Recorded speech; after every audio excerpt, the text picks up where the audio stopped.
Our other big story now. After nearly 3 weeks on the picket lines, members of the United Auto Workers Union voted to reject their latest contract offer from John Deere, and continue their strike. Local 5's Carson J.S. Reichard tells us how workers are feeling after the vote.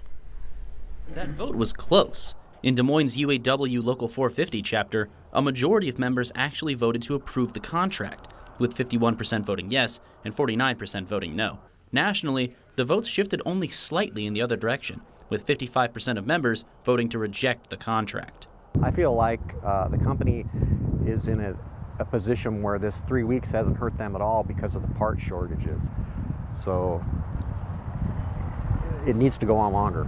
The rejected contract was the second in under a month to be voted down by the UAW membership, but the margins were a lot closer.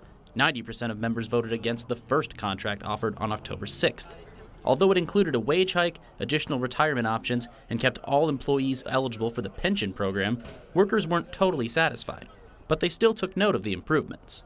A lot of people would like to see a little bit more on the wage increase. I think Deere's came a long ways with it, With the latest vote being so close, Larson told me that he thinks Deere's offer is getting much closer to what workers are wanting. Now, it's just a matter of negotiation. It takes 50% plus one to ratify an agreement. They're close. We asked them to come back to the bargaining table. Let's get this done. We'll go back to work. Until then, workers are back on the picket lines and the strike continues. But even with no end date in sight and cooler temps setting in, UAW members are holding out. Spirits are still high. We're committed. We've been living by a motto down here: one day longer, one day stronger. And a Deere spokesperson says that they currently have no plans to pursue a third contract. They believe that with the vote being so close, they can get enough UAW members to get a second contract in the future.